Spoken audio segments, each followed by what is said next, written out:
বিভাগ হারুনুর রশিদ রাহিমাহুল্লাহ ইরাকের বাগদাদের সমস্ত আলেমদেরকে ডাকলেন, জিজ্ঞেস করলেন, উলামা ইকরাম বলেন তো, আমি বলে ফেলছি আমার স্ত্রী যদি চাঁদের চেয়ে সুন্দর না হয় তো 3 তালাক, এখন মাসালা কি বলে দেন? ইরাকের সমস্ত আলেম বলল আপনার স্ত্রী তালাক হয়ে গেছে, আপনার বিবি তালাক, বিবি থেকে জুদা হয়ে যান, 3 তালাক পতিত হয়েছে, আপনার স্ত্রীকে অন্য বেটার কাছে হিল্লা দেওয়া লাগবে, তারপরে আপনি আবার কবুল করতে পারবেন যদি সে তালাক দেয়। খলিফা চিন্তায়, আমার স্ত্রী তাহাজ্জুদ গুজারি, বড় পর্দানশীল, আবেদা, সালেহা, তাহেরা, আমার এরকম স্ত্রী আর কোথায় আমি খুঁজে পাবো গো? এত ভালো বউ আমি কোথায় পাবো? দুনিয়া গেলেও তো এত মানে পরহেজগার বউ পাওয়া যায় না। খলিফা হারুনুর রশিদ কত বড় খলিফা, বর্তমানে ইরাক, ইরান, এরপরে সৌদি আরব, ইয়ামান, ওমান, জর্দান, সিরিয়া, লেবানন, কাতার, দুবাই, বাহরাইন, ফিলিস্তিন, মিশর, আলজেরিয়া, তিউনিসিয়া, লেবানন, এরপরে আপনার মরক্কো, পৃথিবীর বিরাট তুরস্ক থেকে শুরু করে পৃথিবীর বিরাট একটা ভূখণ্ডের তিনি খলিফা ছিলেন, খলিফা হারুনুর রশিদ। একবারে আফ্রিকার ওই চাঁদ পর্যন্ত তিনি খেলাফত ছিল তার। শুধু আপনার ওই যে বর্তমানে স্পেন থেকে শুরু করে বিরাট মুসলিম মিল্লাতের খলিফা ছিলেন। এত বড় দেশের খলিফার স্ত্রী টুপি সেলাই করে সংসার চালাইতো, আর আমার দেশের পাইতে নেতার বউয়ের জ্বালায় রাস্তায় আড়া যায় না। কি কথা কর না, পাইতে নেতার বউয়ের জ্বালায় রাস্তায় আড়াত যায় না। বেডি একটু অফিসার হইলে গে ওরে বাপটা মনে হয় যে একবারে বাংলাদেশের প্রধানমন্ত্রী বলছে।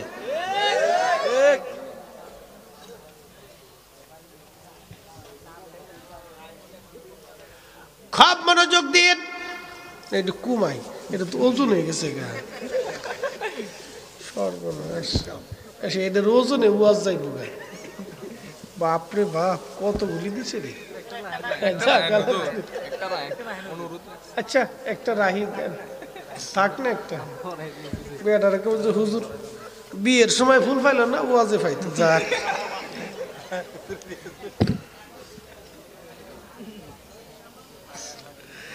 আল্লাহ, কি লাগে শরীয়তপুরে বিয়ে করলাম, কুমিল্লা বিয়ে করলি ভালো হইতো, কিছু না হইলে ফুলটা তো পাইতাম।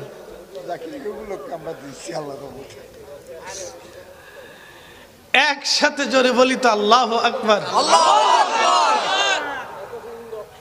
আল্লাহ তো না কি ও দেখা যায় না? আচ্ছা দেখার ব্যবস্থা করতেছে, এইবার দেখা যায়। চলবো চলবো। আল্লাহু আকবার ওয়ালিল্লাহিল হামদু বিসমিল্লাহির রাহমানির রাহিম। আল্লাহু আকবার।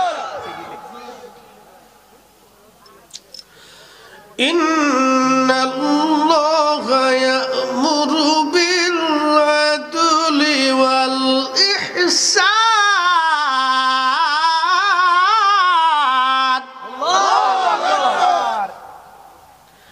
আল্লাহ বলেন, আমি তোমাদেরকে হুকুম প্রদান করলাম তোমরা ন্যায় বিচার করবে, ন্যায় যেটা সেটা করবে, অন্যায় করবে না।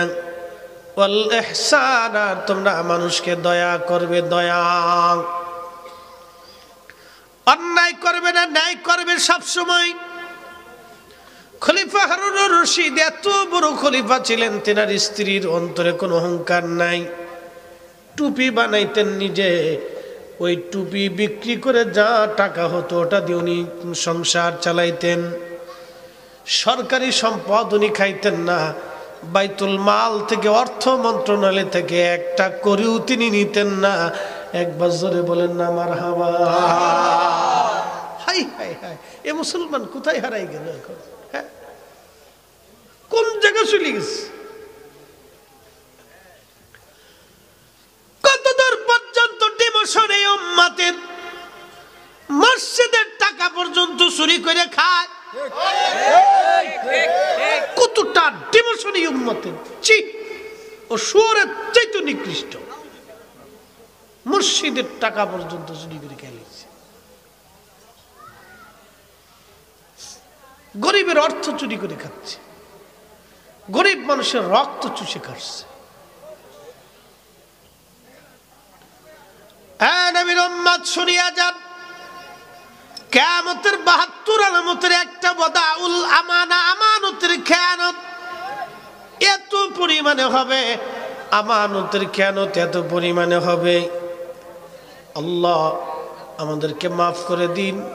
শুনেন, রাষ্ট্রের অর্থ কেউ যদি চুরি করে খায়, রাষ্ট্রের অর্থ যেটা রাষ্ট্রের সাথে সম্পৃক্ত, রাষ্ট্র আমাদের দেশের সাথে সম্পৃক্ত, এর অর্থ ১ টাকা যদি কেউ চুরি করে খায়, অন্যায়ভাবে নিয়ে খায়, কিয়ামতের ময়দানে ওই ১ টাকার জন্যে 18 কোটি মানুষ তার বিরুদ্ধে মামলা করবে। একজন বিরুদ্ধে দাঁড়াবে না, বাংলাদেশের প্রত্যেকটা জনগণ কিয়ামতের ময়দানে আল্লাহর বিরুদ্ধে মামলা করবে।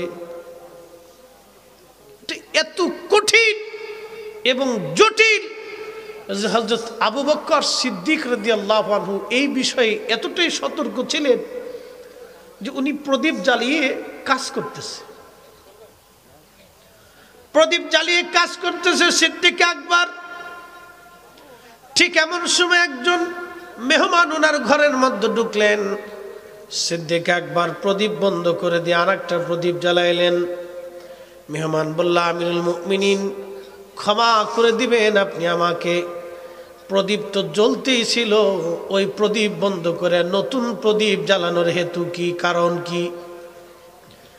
হযরত আবু বকর সিদ্দিক ডেকে বললেন, ও আল্লাহর বান্দা, এই প্রদীপটা বাইতুল মাল থেকে দেওয়া, এর চেরাগের প্রদীপের যে তেল, এটাও বাইতুল মাল থেকে দেওয়া, এটাকে আমাকে দিতে দিয়ে হয়েছে, আমি খলিফা, খেলাফতের কাজ করার জন্য আমি প্রদীপ ব্যবহার করি। আপনি আমার মেহমান, আপনি আমার মেহমান, আপনি আমার বাড়িতে আসছেন, আমি খেলাফতের প্রদীপ ব্যবহার করে আপনি মেহমানের সময় দিতে পারি না, কারণ আপনি আমার নিজের মেহমান, খেলাফতের মেহমান না, রাষ্ট্রের মেহমান না।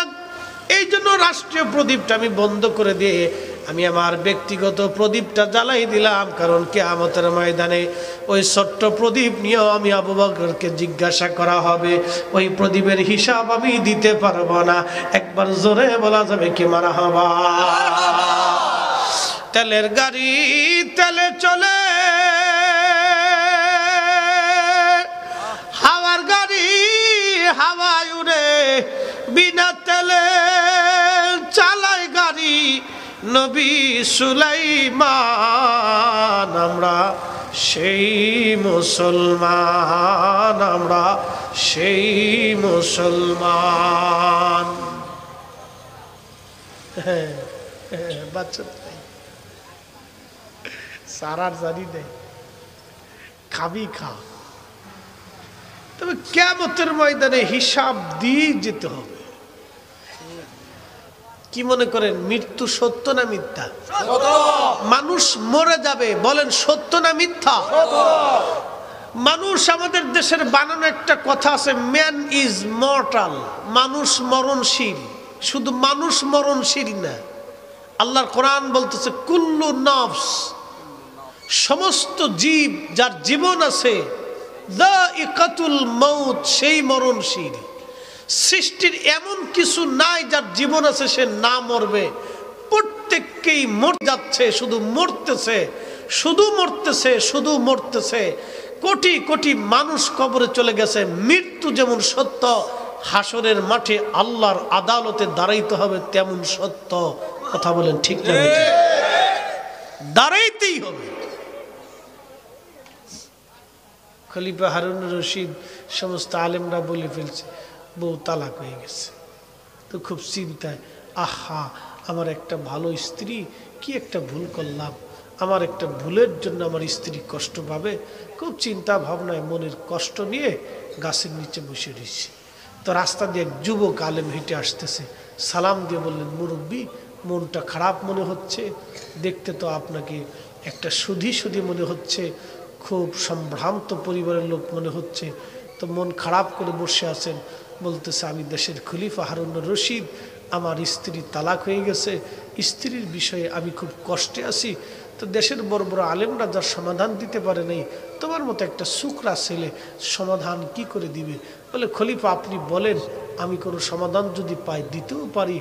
সিংহের দরজায় ইঁদুরেরও তো দরকার হয়, তো বলেন আপনার কি সমস্যা? বলতেছে, এত বড় বড় আলেমরা যার সমাধান দিতে পারে নাই, তুমি কি সমাধান দিবা? কেউ বলেন দেখি। তো বলতেছে, বেটা, ওই পূর্ণিমার চন্দ্রিমা রজনীতে প্রাসাদে দুইজন বসে গল্প করতে করতে হাসি তামাশে বলে ফেলছি, তুমি চাঁদের চেয়ে সুন্দর না হলে তুমি 3 তালাক। ইরাকের সব আলেমরা বলছে আমার স্ত্রী তালাক হয়ে গেছে, ফতোয়া খুঁজে পাচ্ছি না। এই ব্যাপার? কহ, আপনার স্ত্রী তালাক হয় নাই। তালাক হয়নি, তোমার কাছে দলিল আছে? কহ আছে। খলিফার মনটা শান্তি হয়েছে। কও কি দলিল আছে? কহ আছে। দিতে পারবা? কহ পারো, কিন্তু শর্ত আছে। বলে, কি শর্ত? বলে, কালকে মাগরিবের নামাজ আমি রাজপ্রাসাদের শাহী মসজিদে আমি নিজে পড়াবো, যারা বিরুদ্ধে ফতোয়া দিছে তারা আমার পিছনে দাঁড়াবে, এবং আপনি ঘোষণা দিবেন যে আমি নামাজ পড়াবো। বলতেছে, তারপর? মাগরিবের নামাজ পড়েই আমি ফতোয়া দিয়ে ফেলবো আপনার স্ত্রী তালাক হয় নাই। দলিল আছে? কহা আছে। আমি নামাজেই দলিল দিয়ে দেব। বলো কি? কহা। কোনো চিন্তা নেই, আপনি চলে যান। মনটা খুশি, দলিল একটা তো আছে, পাওয়া গেছে। এত হুজুরে যেহেতু বিরুদ্ধে, এক হুজুর তো পক্ষে আছে, বুঝছেন না? খুশি। পরের দিন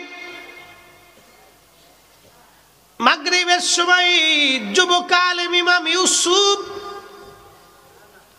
তিনি গেলেন, খলিফা ঘোষণা দিলেন, আজকে নামাজ পড়াবে আমার মেহমান, শাহী মসজিদের ইমাম যিনি মাগরিব পড়াবে আমার মেহমান, আপনারা সবাই নামাজে দাঁড়াবেন ওনার পিছে। আজকে মাগরিবের নামাজের পরে উনি ফতোয়া দিবে আমার স্ত্রী তালাক হয় নাই। তখনকার জমানার এক একটা আলেম আর বর্তমান জমানার আলেম এক না। তখনকার দিনের আলেম মিনিমাম 1 লক্ষ হাদিসের হাফেজ না হলে তাকে মুহাদ্দিসই মনে করে নাই। বুঝতেই পারতেছেন, 1 লক্ষ হাদিস এটা বাড়ির কাছে কথা না, প্রায় 1 ট্রাক কিতাব। 1 লক্ষ হাদিসের হাফেজ না হলে তৎকালীন জমানায় মুহাদ্দিসই মনে করে নাই। ইমাম আবু ইউসুফ তিনি নামাজে দাঁড়াইলেন, সমস্ত আলেমরা ওনার পিছে। খলিফা এক কোনায় মনে মনে খুশি, আজকে আমার বউ তালাকের ফতোয়া পেয়ে যাব। শুরু হয়ে গেল নামাজ। আলহামদুলিল্লাহি রাব্বিল আলামিন আর রহমানির রহিম মালিকি ইয়াউমিদ্দিন। সূরা ফাতিহা শেষ করার পরে ইমাম ইউসুফ শুরু করলেন, ওয়াত্তিন ওয়াজ্জাইতুন وطور سينين وهذا البلد الأمين لقد خلقنا الإنسان ইনসান হবে। ইমাম ইউসুফ পড়তে লাগলেন, লাকাদ খলাকনাল কমারা ফি। পিছন দিক থেকে আওয়াজ আসলো, আল্লাহু আকবার। বলেছি ফরবে হলো লাকাদ খলাকনাল ইনসান, কোরআনে আছে লাকাদ খলাকনাল ইনসান, কিন্তু ইমাম ইউসুফ পড়তেছে লাকাদ খলাকনাল কামার। কামার মানে চাঁদ, ইনসান মানে মানুষ। কোরআনে আল্লাহ বলছে ইনসানের কথা, কিন্তু ইমাম ইউসুফ পড়তেছে চন্দ্রের কথা, লাকাদ খলাকনাল কামার। নামাজের ভিতরে পিছন দিক থেকে আলেমরা বলতেছে আল্লাহু আকবার। মানে লুকমা বলুইছে, আবার শুরু করছে ওয়াত্তিন ওয়াজ্জাইতুন وطور سينين وهذا البلد الأمين لقد خلقنا القمر পিছন দিক থেকে আবার আল্লাহু আকবার। খলিফা চিন্তা করে হাই হাই কোন হুজুর ধরে লইছি, যে বেটা সূরা 3 ভুল করে হে বেটা আবার বউ তালাকের ফতোয়া দিব, বউ গেল গা, ইজ্জত গেল গা। নামাজের ভিতরে খলিফা পারে না, দৌড় দিয়ে ফালায়, কোন হুজুর ধরে নিয়েছি, কি ইজ্জত আজকে গেল রে আমার ফানসার, আজকে ইজ্জত শেষ। পিছন দিক থেকে বড় বড় হুজুরা চিন্তা করে আজকে খলিফারে পাইছি, ফতোয়া দেওয়ার লেগে খলিফার লোক খুঁজে পাইছে না, বেটা সূরা 3 পড়তে আরে না হাতাইছে ফতোয়া দিতে, কি মুশকিল। ইমাম হযরত ইউসুফ এত বড় ইমাম, তিনি ছোটখাটো আলেম ছিলেন না, তিনি ইমামুল আজমের ছাত্র ছিলেন। একবার জোরে বলা যাবে কি মারহাবা। ইমামুল আজম ছিলেন ইমাম ইব্রাহিম নখীর ছাত্র। ইমাম ইব্রাহিম নখী ছিলেন হযরত আব্দুল্লাহ ইবনে মাসউদ রাদিয়াল্লাহু আনহুর ছাত্র। তিনি ছিলেন রহমাতুল লিল আলামিনের ছাত্র, আর রাহমাতুল লিল আলামিন ছিলেন আমার আল্লাহর ছাত্র।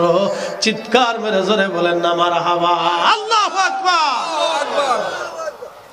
আল্লাহর ছাত্র নবী, নবীর ছাত্র ইবনে মাসউদ, তিনার ছাত্র ইব্রাহিম নখী, তিনার ছাত্র ইমাম আজম, তিনার ছাত্র ইমাম ইউসুফ। ভুল তো হবেই না, উল্টা সমাধান কি দেখেন। নামাজ শেষ হয়ে গেল। ওয়াত্তিনি ওয়াজ্জাইতুন ওয়া তুরি সিনিন ওয়া হাযাল বালাদিল আমিন লাকাদ খালাকনাল ইনসানা ফি আহসানি তাকওয়িম। আল্লাহ এখানে বলছেন আমি মানুষকে সুন্দর অবয়ব দিয়ে সৃষ্টি করেছি, সুন্দর অবয়ব দিয়ে সৃষ্টি করেছি। মাগরিব শেষ, উলামায়ে কেরাম বলল খলিফা কি হুজুর ধরে নিয়ে আসছেন, আপনার স্ত্রীর পক্ষে বলে ফতোয়া দিবে, আপনার বিবি তালাক হয় নাই। বেটা সূরা ফাতিহার ভিতরে সূরা মাগরিবে সূরা 3 মধ্যেই ভুল করলো, সে কি ফতোয়া দিবে। ইমাম ইউসুফ বলেন উলামায়ে কেরাম ক্ষমা করবেন, আমি ভুল করি নাই, আপনারা নিজেরা ভুল করেছেন। নামাজ কি আমরা পড়াইছি? নামাজ তো আপনি পড়াইলেন, নামাজ আমি পড়াইছি বেটে।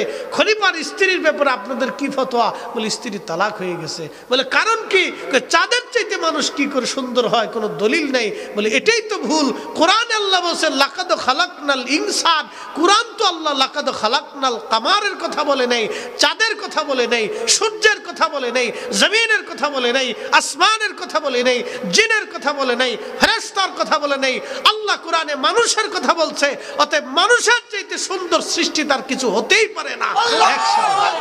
নারে তাকবীর, আল্লাহু আকবার, নারে রিসালাত, ইয়া রাসূলুল্লাহ, নারে পাক পাঞ্জাতন, ইয়া পাক পাঞ্জাতন, নারে হায়দারি, ইয়া হাইয়ালি, নারে গাউসিয়া, ইয়া গাউসুল আযম, ও পবিত্র মাজিউন নবী জিন্দাবাদ জিন্দাবাদ, ও পবিত্র ঈদে মিলাদুন নবী জিন্দাবাদ জিন্দাবাদ।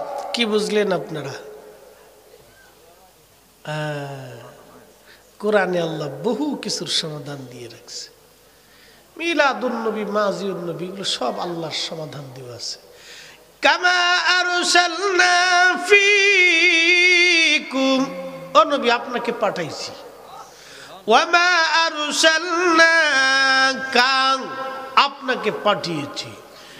ইয়া আইয়ুহান নাবিয়্যু ইন্না আরসালনাকা শাহিদ, আপনাকে পাঠিয়েছি। আপনাকে পাঠিয়েছি। নবীকে পাঠাইছে কে? আল্লাহ। নবী ছিলেন কার কাছে? আল্লাহর কাছে। কোন সূরতে? নূরের সূরত। একসাথে বলবেন না মারহাবা। মারহাবা। কেউ যদি না মানে জোর করে মানান যেত না। ফিরিতি আর মুরিদি তো জোর করে হয় না। না, এগুলো জোর করিয়া না হয় না। প্রিয় মুসলমান, খুশি, হ্যাঁ তো ঠিক। কোরআন বলতেছে মানুষের চাইতে সুন্দর আর কিছু নাই, অতএব মানুষ সুন্দর। যতই ফুল দেন ফুলের চাইতে পরিধি সুন্দর। এটা আমি বলি নাই, আল্লাহর কোরআন বলেছে। মানুষের চাইতে বেশি সুন্দর কিছু হতে পারে না, কিন্তু এই মানুষকে আবার আল্লাহ বলছেন বালহুম কাল আদাল, এই মানুষই চারপায়া জানোয়ারের মতোই। শুয়োরের সাথে মানুষকে আল্লাহ তুলনা দিয়েছে, কারণ আমার দেশে বহু মানুষ আছে সুরতে মানুষ, ভিতরে জানোয়ারের চাইতেও খারাপ, শুয়োরের চাইতে নিকৃষ্ট। বলে কে? যেই ছেলে তার বাবাকে গালি দেয়, যেই সন্তান তার মাকে মারে, ওটা শুয়োরের চাইতেও খারাপ। কথা বুঝেন নাই মনে হয়? ওটা শুয়োরের চাইতেও খারাপ, ও মানুষ না। সুরতে শুধু মানুষ, হাকিকতে পশুর চাইতে নিকৃষ্ট। শুয়োরের ধর্ম আছে, কুত্তার ধর্ম আছে, কিন্তু এই মানুষের কোনো ধর্ম নেই।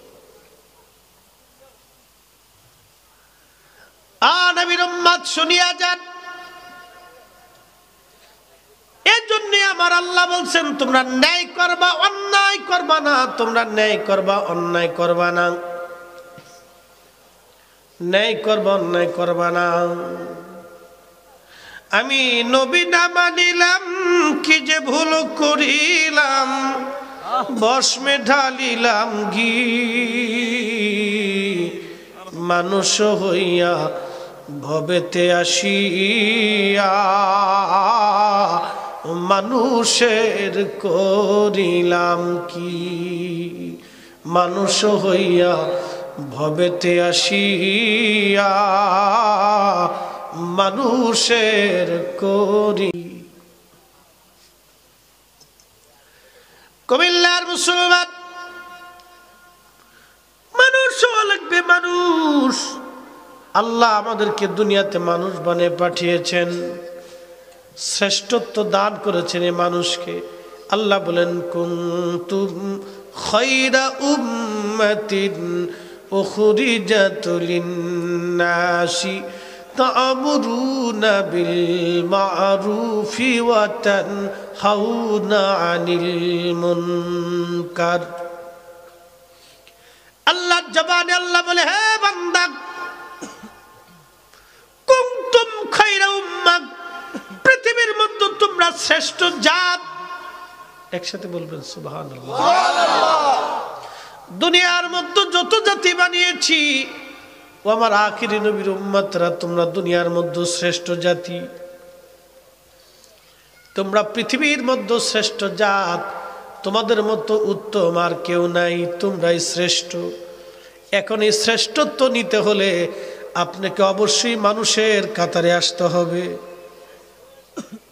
বলে হুজুর, মানুষ কেমনে হব, কি করে মানুষ হব? ভাইজান, মানুষ হতে হয় নীতিগতভাবে, নৈতিকতার জন্য, মানবতার দৃষ্টিকোণ থেকে মানুষ হতে হয়। আল্লাহ পাক নবীর চরিত্র দিয়ে মানুষ হওয়া লাগবে। আল্লাহ রসুলের পরিপূর্ণ চরিত্রের মতো এত সুন্দর আদর্শ পৃথিবীতে আর কারো নাই।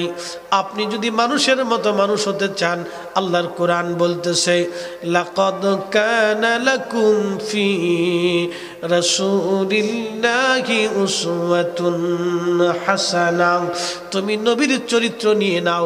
নবীর চরিত্রের মতো উত্তম মডেল আর কারো চরিত্র হতে পারে না। আল্লাহ নবীর চরিত্র তুমি যদি নিতে পারো, তাহলে তুমি শ্রেষ্ঠ হবা, তুমি জগৎ সেরা হবা, তুমি মানুষ হতে পারবা, মানুষের মতো মানুষ হতে পারবা। নবীর চরিত্র ছাড়া কেউ মানুষের মতো মানুষ হতে পারে নাই। আমাদেরকে মানুষের মতো মানুষ হওয়া লাগবে, যেহেতু আল্লাহ মানুষ করে দুনিয়াতে পাঠাইছে। মানুষ যদি হতে পারি, তাহলে কি লাভ হবে আজকে বুঝাই। মানুষের মতো মানুষ হতে হবে। যদি মানুষের মতো মানুষ হতে পারি, তাহলে কাজ আছে। এই বলছিলাম যে সুরতে মানুষ, ভিতরে পশু, একবারে মানুষের কাতারেই নেই। বাংলাদেশের বহু সেক্টরে ঘুষ হয়। কি কথা কর না কেন? ঘুষ আছে না বাংলাদেশে? দুর্নীতি আছে না? ঘুষ, এই যে ঘুষের টাকা আর এই ঘুষের টাকার গরুর গোশত আর শুয়োরের গোশতের মধ্যে তফাৎটা কি বলেন তো? কথা বুঝেন নাই মনে হয়, বলতেছি ঘুষের টাকার গরুর গোশত আর শুয়োরের গোশতের মধ্যে তফাৎটা কি? সমান। জোরে বলেন, একসাথে বলেন, একসাথে। কেউ যদি শুয়োরের গোশত খেয়ে মাকামে ইব্রাহিমে নামাজ পড়ে হবে? 40 বছর যদি পড়ে, তাহলে ঘুষের টাকা দিয়ে যারা হজ করতে যায়, বৃদ্ধকালে 2-3 চিল্লে টিল্লে মাইরিয়ে এরপরে কোনো পীরের দরবারে যাইয়া মুরিদ টুরিদ ওইয়া ধরেন আর কি, আমি কাউরে বাদ দিতেছি না, আবার অনেকে হুজুর আমরা বিরোধিতা করছেন।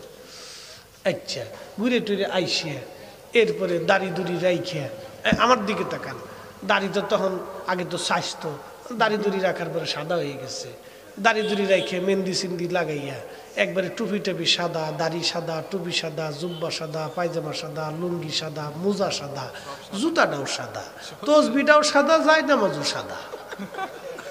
শয়তানে আসে আর কে উড়ে দুলাভাই, বাপরে বাপ, আমার দুলাভাই দিয়ে সব সাদা বানিয়ে ফেলেছে।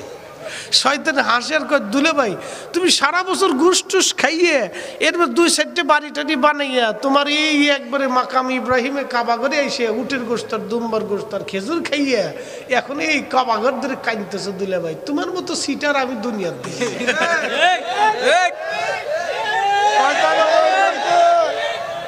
শয়তানে আসে কেউ আন্তর্জাতিক সিটার, আমি 9 লক্ষ বছরে যা চিন্তা করি নাই আমার দুলাভাই 60 বছরের জীবনে তার সাথে বেশি করে ফেলে। শয়তানে হাসার করে, দুলাভাই এবার যতই তুমি কাবা শরীফ এসে শিক্ষার পারো, কাজ হবে না দুলাভাই, তোর গুরাত মাইরে দিছি, তুমি যা খাইছো সব হারাম। তোমার ওই গরুর গোশত আর শুয়োরের গোশতের মধ্যে তফাৎ নাই, তোমার ওই খাসির গোশত আর কুত্তার গোশতের মধ্যে তফাৎ নাই দুলাভাই, তোমার রক্ত পর্যন্ত হারাম বানাই দিছে, এখন কাবা শরীফের মাটি খেয়ে ফেললেও কাজ হবে না। কথা বুঝে তারপরে যাইতে হবে, বুঝতে পারছেন? সর্বনাশ করে দিছে। আল্লাহ রসুল সাহাবে ক্রামকে বলতেছিলেন, সাহাবীরা রে, একজন ব্যক্তি মরুভূমির ভিতরে যে মুসাফির হালতে দিক শূন্য হয়ে, পানি শূন্য হয়ে আল্লাহর দরবারে হাত বাড়ায় কাঁদতেছে, ইয়া রব, ইয়া রব, আমি বিপদে পড়ছি আল্লাহ, মরুভূমির ভিতরে মহাশূন্য, আমি মুসাফির, তুমি বলছো মুসাফিরের দোয়া কবুল হয়, আমি এক কঠিন বিপদগ্রস্ত মুসাফির, আল্লাহ আপনি আমাকে সাহায্য করেন। নবী বলতেছে তার হাতের ভিতরে হারামের গোশত, তার শরীরে হারামের রক্ত দিয়ে মানে গঠিত, হারাম খাবার দিয়ে তার রক্ত গঠিত, হারাম খাবার দিয়ে তার গোশত গঠিত, তার মাথার পাগড়ি হারামের টাকা, তার জুব্বা হারামের টাকা, তার জায়নামাজ হারামের টাকা। বলো সাহাবীরা, তার দোয়া কি করে কবুল হতে পারে? তার দোয়া কি করে কবুল হবে? কি করে তার দোয়া কবুল হবে বলো? তার সবই তো হারাম।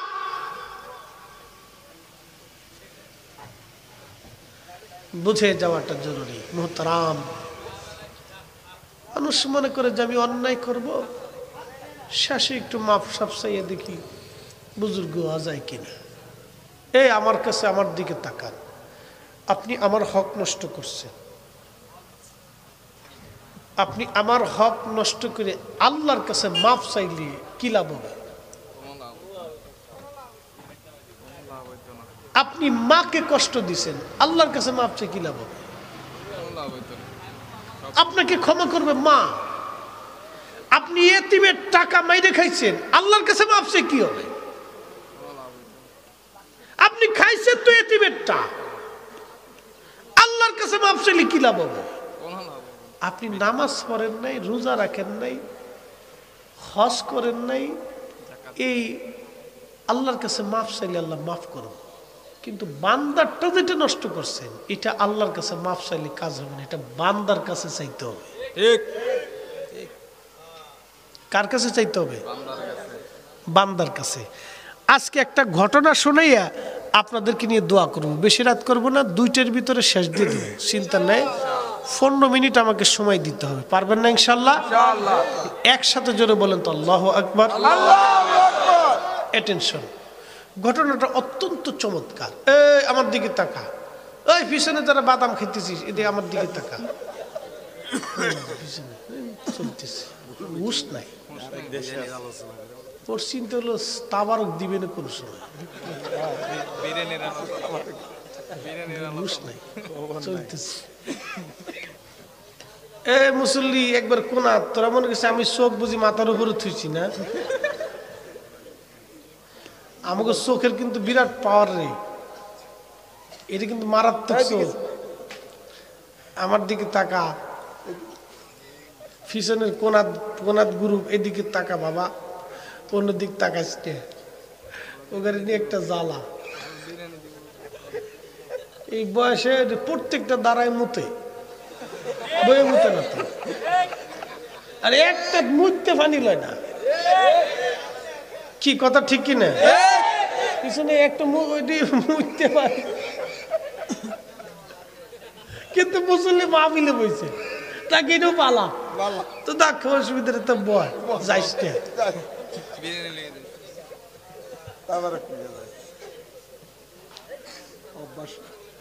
তো যাই হোক, ওরা শিখবে আস্তে আস্তে, বয়স অল্প, ঠিক হবে আর কি। একটা ঘটনা বলতে চাইছিলাম। ইমাম জাউজি 900 বছর আগে ওনার কিতাবের মধ্যে ঘটনা লেখেন। পৃথিবী বিখ্যাত একজন আদরালরি ছিলেন, তার নাম মালিক ইবনে দিনার রহমাতুল্লাহ আলাইহি। অনেক বড় ওলি, মাত্র 15 মিনিট ডান বাম দিবেন না, সামনে পিছনে তাকাবেন না। রাত 1:30 বাজে এই সময় ওয়াজ হয় না। এত রাত্রিবেলা আপনাদেরকে জাগায় রাখার জন্য আমি মিষ্টি মিষ্টি কথা বলতেছি, কারণ আপনাদের ঝিম আসবে, ঘুম আসবে। এত রাত্র পর্যন্ত বসে ওয়াজ কেউ শোনে না, একমাত্র আল্লাহর গোলাম নবীর প্রেমিক ছাড়া সম্ভব না। কথা বলেন ঠিক কিনা?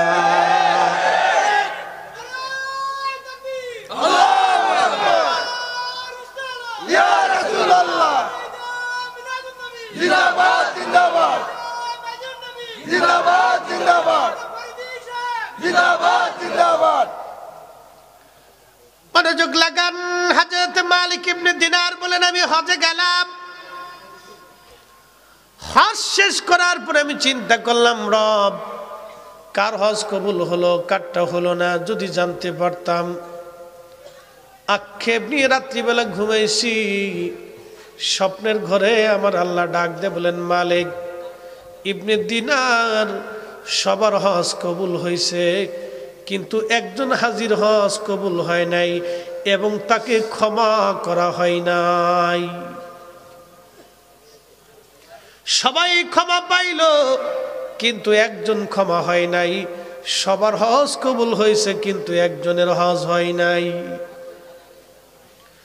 মালিক ইবনে দিনার চিন্তায় পড়ে গেলেন, বলো কি একজনের হজ হলো না? হাই হাই, লোকটা যদি আমি মালিক ইবনে দিনার হই, আমার জীবন বড় বরবাদ সর্বনাশ হয়ে যাবে। আল্লাহর ওলিরা সব সময় নিজেকে হাই মনে করতেন, পাপিষ্ট মনে করতেন। আল্লাহর ওলি মালিক ইবনে দিনার বড় চিন্তায় পড়ে গেলেন, আল্লাহ এই লোকটা যদি আমি হই তো আমার জীবন বরবাদ। পরের দিনও কাঁদতে কাঁদতে ঘুমাইছে, আল্লাহ ওই লোকটা যাতে আমি না হই। সবাই রে দিলা, আমারে দিলা না, সবাই পাইলা, আমি পাইলাম না, কি সর্বনাশ গো। মালিক ইবনে দিনার রাত্রিবেলা আবার ঘুমাইছে। পরের দিন স্বপ্নে আমার মালিক মাওলা এসে বললেন, মালিক ইবনে দিনার সবার হজই কবুল হয়েছে, তোমারটাও কবুল হয়েছে, তবে একজনের হজ কবুল হয় না, তার নাম মুহাম্মদ ইবনে হারুন সমরকন্দি।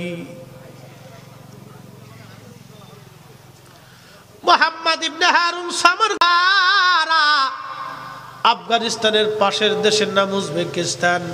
উজবেকিস্তানের পাশের উজবেকিস্তানের একটা শহরের নাম সমরকন্দ। এই সমরকন্দের অধিবাসী মুহাম্মদ ইবনে হারুন সমরকন্দির দোয়া কবুল হয় নাই, তাকে ক্ষমা করা হয় নাই। আস্থার হজও কবুল করা হয় নাই। মালিক ইবনে দিনার চিন্তায় পড়ে গেলেন, হায় হায়, সবার হজ হলো, এই লোকটার হজ হলো না। লোকটাকে তো যায় বলার দরকার, দেখার দরকার, কারণটা কি জানার দরকার। সকালবেলা বের হইয়া সারা মক্কায় খুঁজে শুনছো মুহাম্মদ ইবনে হারুন সমরকন্দিরে চিনো? মক্কার লোকেরা বলল, হা, আমরা তারে চিনছি। আজকে 40 বছর ধরে সে মাকামে ইব্রাহিমে নামাজ পড়ে। মালিক ইবনে দিনার আরো চিন্তায়, 40 বছর ধরে নামাজ পড়ে, 40 বছর ধরে রোজা রাখে, 40 বছর ধরে সে হজ করে, 40 বছর ধরে সারা রাত সে ঘুমায় না, 40 বছর ধরে সারাদিন সে রোজা রাখে। এই লোকটার হজ হলো না, দোয়া হলো না, তারে মাফ করা হলো না, কারণ কি?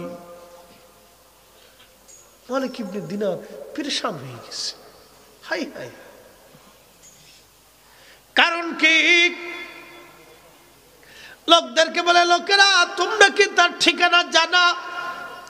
লোকেরা বলল, হা হুজুর, আমরা তারে চিনি।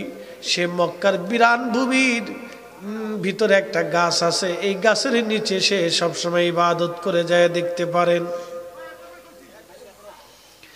মালিক ইবনে দিনার বলে, মক্কার বিরান ভূমিতে আমি গেলাম, যাওয়ার পরে দেখি একটা গাছের নিচে দাঁড়ায়া দাঁড়ায়া মালিক ইবনে দিনার বলেন, মুহাম্মদ ইবনে হারুন সমরকন্দি দাঁড়ায় দাঁড়ায় নামাজ পড়ে। আমি চুপচাপ পিছনে যা বসলাম। নামাজ শেষ হয়ে যাওয়ার পরে তাকে সালাম দিলাম। সে সালামের জবাব দিয়ে বলল, আল্লাহর বান্দা, আপনার পরিচয় কি? আমি বললাম, আমার নাম মালিক ইবনে দিনার আল ইরাকি। বলল, আপনি ইরাকের জাহিদ? জাহিদ মানে দুনিয়া বিরাগী। কিছু মজ্জুব পাগল আছে, দেখবেন, আপনারা পাগল মনে করেন না। কিছু মজ্জুব আছে দুনিয়া বিরাগী, তারা দুনিয়ার প্রয়োজন উপেক্ষা করে আল্লাহকে খোঁজার জন্য দিনহীন আল্লাহর ইবাদতে থাকে। আবার কেউ আছে মোসার দাড়িকুন্ডা কইতারে না, চুল টুল ওটা কাটেও না, পরিষ্কারও করে না, গোসলাদিও করে না, নামাজ রোজাও করে না। এই যে আন্দা গান্দা ফসা, এটার কোনো চরিত্র নেই। এটার আবার অলি মনে করেন না, এটি শয়তান। পাট আর এদের ভিতরে কোনো তফাৎ নাই। বলে, হুজুর এই কথা বললেন কে? ফাটারও শরীর দিয়ে গন্ধ খায়, এদেরও শরীর দিয়ে গন্ধ খায়, খালি কাজা খায়। এই কি কথা কর না কে? আসতে ঠিক করিস না, তোরা তো মরতে পানি লইস না।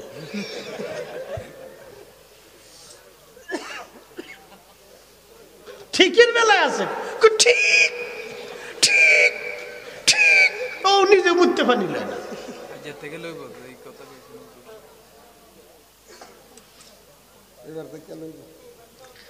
পেশাব করে পানি লইস, শুনছস নি? ছোট্ট গুরু, পেশাব করে পানি লইবা, ডিলা কুলুপ করবা, এটা আল্লাহর যদিও ফরজ না, কিন্তু অনেক উপকারী। আল্লাহ অনেকগুলি রোগ থেকে বান্দাকে হেফাজত করে, অনেক রোগ থেকে আল্লাহ বাঁচায়, এবং আল্লাহ তার জীবনকে পরিচ্ছন্ন রাখে, পরিষ্কার রাখে। আল্লাহ তার সৌন্দর্যকে, আল্লাহ তার স্বাস্থ্যটাকে নিরাপদে রাখে। একসাথে বলবেন না মারহাবা? এই আমাদের হুজুর গারে দেখবেন বয়স বুড়ো হয়ে গেছে, কিন্তু চেহারা নষ্ট হয় না। এক একজন ইমাম সাহেবের বেতন কত? 2000 3000। হুজুরকে 3000। 3000টা কি হয়? 5000 টাকা, 7000 টাকা, 8000 টাকা, 10000 টাকা। যার 5000 টাকা বেতন ইমাম সাহেবের, এই ইমাম সাহেব যে কারো বাড়ি ডাহাতি করে না, তো কপাল ভালো। আমার দেশে বহু ছেলে পেলে আছে, ওর 5000 টাকা মাসে ওর খরচা হয় না, অথচ এই লোক ইমাম সাহেবের বেতন মসজিদে 500 টাকা দিতে চায় না। একটা বিড়ির দাম 10 টাকা। হ্যাঁ, আমি খাই না, এর লেগে কইতে কত? 10 টাকা পাওয়া যায় না? আছে না? শোনেন, আগে আমরার বাড়ি জোন আসতো, মানে কাজের লোক। ওই আমার বড় ভাই বলতেছে বিড়ি নিয়ে গিয়ে, তখন 2.5 টাকা হলে সোনালী বিড়ি পাওয়া যেত 25 টাকা, এটা আমার মনে আছে। আকিস বিড়ি সোনালী বিড়ি 2.5 টাকা 3 টাকা হলে 25 টা বিড়ি পাওয়া যেত। আমি একটা জিজ্ঞেস করলাম কয়টা বিড়ি খান, আমি 60টা বিড়ি খাই প্রত্যেক দিন। আমাকে উড়ে সর্বনাশ, এটা মানুষ না জিন, 60টা বিড়ি তার লাগে, তো কি পরিমাণে খায় বেড়া। যদি মুখ ছাড়া অন্য কোনো সিস্টেমটা টানার সুযোগ থাকতো তাহলে ওদিক ওটাই টানাইতো।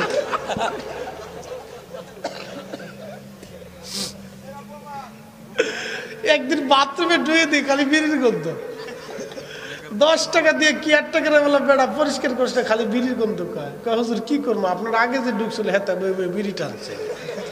আমি কি বেড়া রে, কত রাস্তাঘাট আছে, দোকানপাট আছে, এনে সেনে বিড়ি খাইতে হবে, তো বাথরুমে কেন কয় না খাইলি বলে ক্লিয়ার হয় না।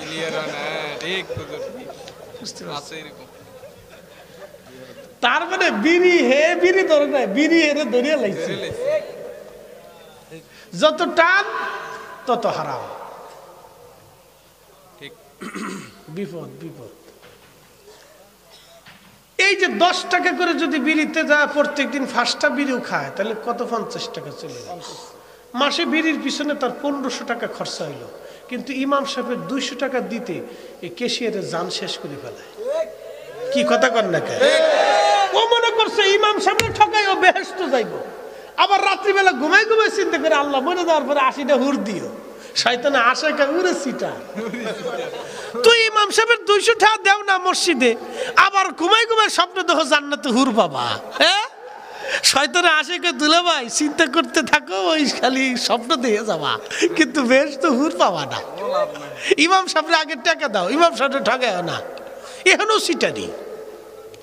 কি কথা কর না কা? 6 মাস 3 মাস 9 মাস ইমাম সাহেবের বেতন বাকি দিয়ে দিচ্ছে। ওর আম চলে, দুধ চলে, কলমা চলে, বিড়ি চলে, পান চলে, চা চলে, ইমাম সাহেবের 200 টাকা বেতন চলে না। ঠিক আসতে বললেন কেন? 10,000 টাকা একজন ইমামের বেতনে সারা জীবন একজন মাসে কি হয়? তার বাচ্চা কাচ্চা, সংসার, সন্তান, কত কিছু আছে, মনের ইচ্ছা আকাঙ্ক্ষা। এটা কোন কথা হলো?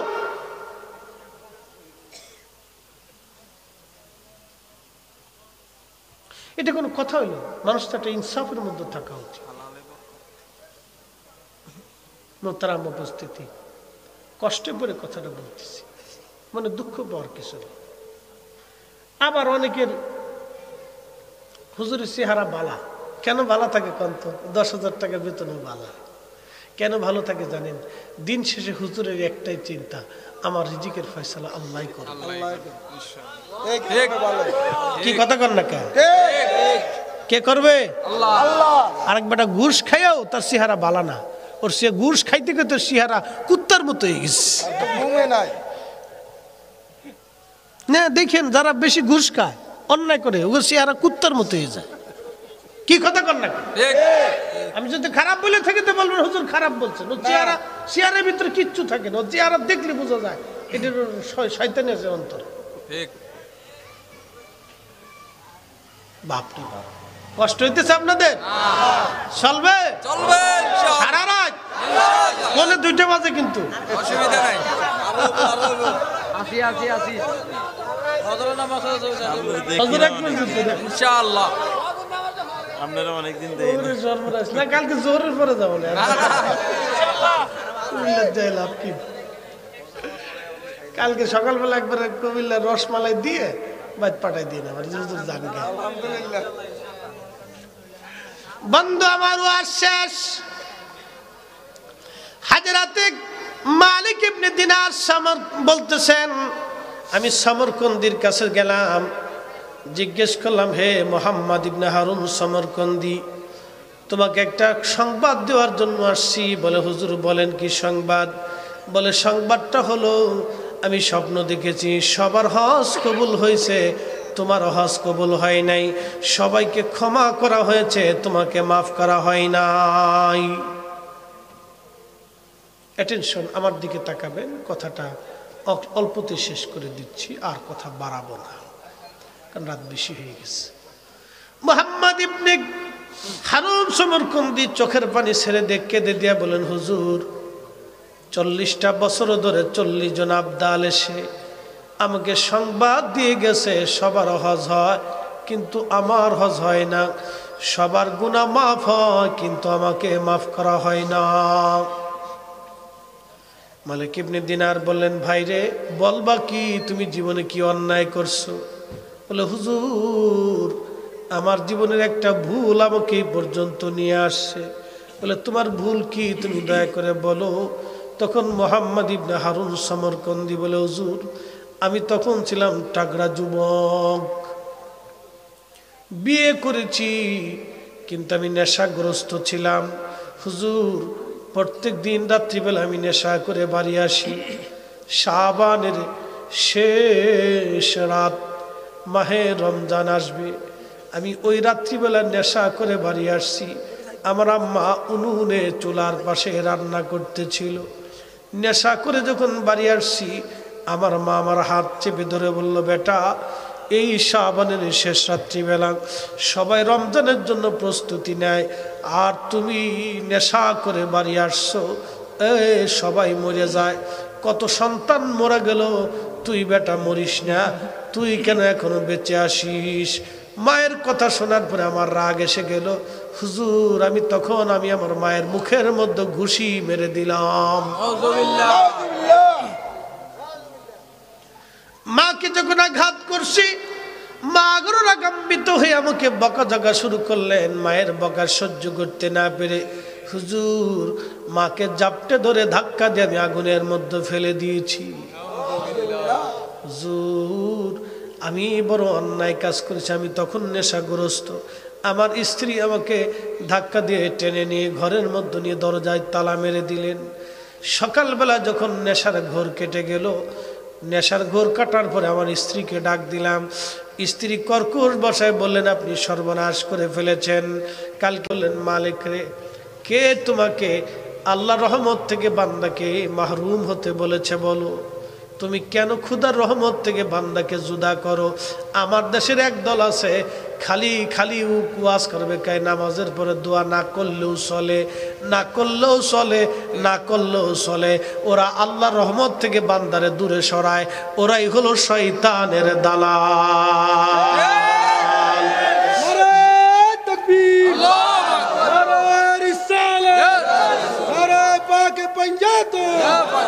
সময় কম, তাকবীর দিলে চলবে না, এখন সময় কম।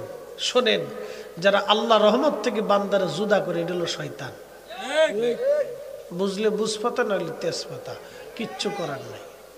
বুঝে বাড়ি পর্যন্ত যাবেন বাপ, এটা কারো বিরুদ্ধে না, এটা হকের পক্ষে। যদি হক বলতে যায় সবাই বিরুদ্ধে চলে যায় তো চলে যাবে, কিচ্ছু করার নাই। কথা ঠিক কিনা? আমরা চাবো কার কাছে? দিবে কে? আল্লাহ। রহমত কার হাতে? আল্লাহর হাতে। মাগফিরাত কার হাতে? আল্লাহর হাতে। তো চাইলে তোমার শরীর জ্বলে কে? কারণটা কি? তার মানে বোঝা গেল শয়তানের দালাল। দুলাভাই খালি নাকি? খালাতো ভাই, মামতো ভাই, জ্যাঠাতো ভাই, ফুফাতো ভাই, যাই কর, ওর জ্বলে কে? মুহাম্মদ ইবনে হারুন সমরকন্দির নবী এসে বললেন, মালিক ইবনে দিনার, তুমি যাও সমরকন্দিকে বলো আল্লাহ সমরকন্দিরে মাফ করে দিছে। সুবহানাল্লাহ কইলেন না? সুবহানাল্লাহ। সমরকন্দির কে মাফ করছে? আল্লাহ। আল্লাহ মাফ করে দিছে। তবে এবার আসেন, তবে তার মায়ের সাথে নাফরমানি সে করেছে, অন্যায় করেছে। কিয়ামতের মাঠে আল্লাহর আদালত বসবে, যেদিন শিংওয়ালা শিং ছাড়া প্রত্যেকটা প্রাণীর বিচার হবে। শুধু মানুষের বিচার না, গরু ছাগলের বিচার হবে, হাঁস মুরগি ভেড়া বকরির বিচার হবে। বলে, হুজুর মুরগির বিচার কেমনে হবে? উত্তর পাড়ার মুরগি দক্ষিণ পাড়ার মুরগিরে ঠুকাইছিল।